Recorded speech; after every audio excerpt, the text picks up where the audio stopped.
Mira, todos los que no creáis en Dios deberían de partiros el cuello. Menos a las mujeres, que con que me obedezcáis sexualmente, todo bien. Esto lo dice la Sura 8 del Corán, entre otras 113, y si le preguntáis a cualquier musulmán de vuestro barrio, os dirá, no, eso es una interpretación. Bismillahirrahmanirrahim. Sí, ese es el problema, que tu fe da lugar a interpretaciones sobre homicidios, violar a niñas. Yo vivo en Egipto, ¿vale? Y algo que se sabe es que de 30 países islámicos que existen, 29 están en guerra con su vecino. Pero es que si te centras solo en lo religioso y sumas ISIS, Al-Qaeda, suman 120.000 combatientes. Esos son 2 campos de fútbol. ¿Tú te crees que todos ellos son tontos y se equivocan? Menos el musulmán de tu barrio. ¿Todos han errado en su lectura del Corán?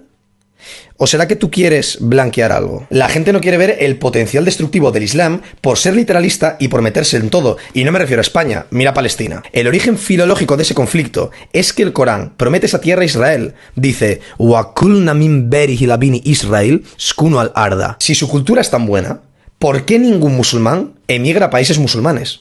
¿Por qué todos prefieren Europa? Y tú me dirás, bueno, porque aquí hay más dinero. No es cierto. Hay países árabes mucho más ricos y con más oportunidades como Arabia Saudí, Qatar, Emiratos. Pero ¿sabes qué ocurre? Que allí no les dejan pasar. Porque hace mucho que entendieron que el arquetipo que migra ya no es un refugiado, ni una madre con hijitos. Es un varón en edad militar que a saber qué decisiones ha tomado para llegar a los 30 sin nada. En su país hay universidades públicas, hay gente que trabajó, gente que le fue bien. Y por desgracia, a los que les fue mal, tienen lo mínimo para emigrar legalmente. Ahora, ¿por qué es una religión invasiva? Porque para empezar, en todo su idioma no hay ni una palabra para designar al que no cree en Allah. Hablan de kufar, infiel, mushrik, hereje, pero ninguna sin carga despectiva. Y lo más importante es que su modelo de hombre a seguir, el profeta Muhammad, pasó por 83 guerras en 10 años, mientras el nuestro predicaba amor en una montaña. Por eso les podemos mirar por encima del hombro. Por eso Occidente prosperó en comercio, en democracias iguales, mientras todos los países musulmanes se mueren de hambre a día de hoy y se pudren entre dictaduras y monarquías absolutas, a excepción de algunos que encontraron petróleo jugando a la puta quiniela. A veces se nos olvida el peso de la biología y hay que preguntarse esto, ¿por qué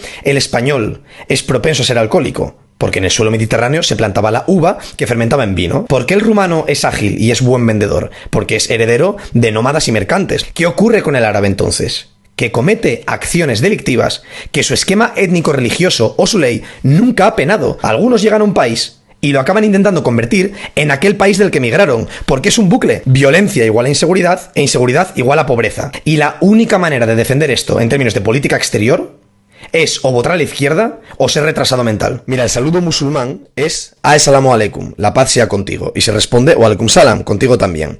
Está prohibido por el Corán saludar a un cristiano o a un ateo. Pues ¿sabéis qué es lo gracioso? Que el gobierno español, abiertamente a confesional, le da cada año $500.000 de euros a la Comisión Islámica y 4 millones al programa Masaralán. ¿Sabéis a quién sí que saludan todos los musulmanes?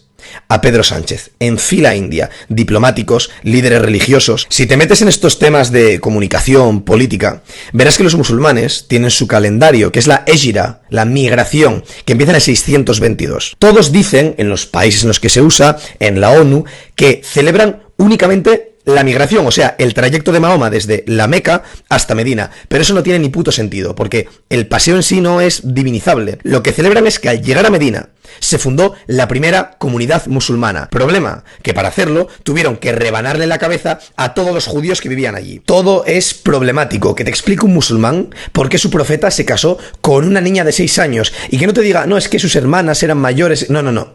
Explícame el hadith de Aisha en el que dice, el profeta me tomó con 6 y me consumó con 9. Si el Corán es un libro científico y riguroso, ¿por qué dice que es bueno beber orina de camello? ¿Por qué dice que las estrellas se caerán algún día? Bueno, es que la Biblia también dice locuras, claro, pero no se utilizan en colegios para explicar el mundo. Hasta que no se supere la literalidad del Islam, Europa está en guerra y va todo el camino de perderse, no porque sean más fuertes ni más inteligentes, sino porque nuestra tasa de fecundidad es de 1,2 hijos por mujer y la suya es de 7. Habrá un reemplazo generacional de gente que llegue con estas creencias y sobre todo las institucionalice.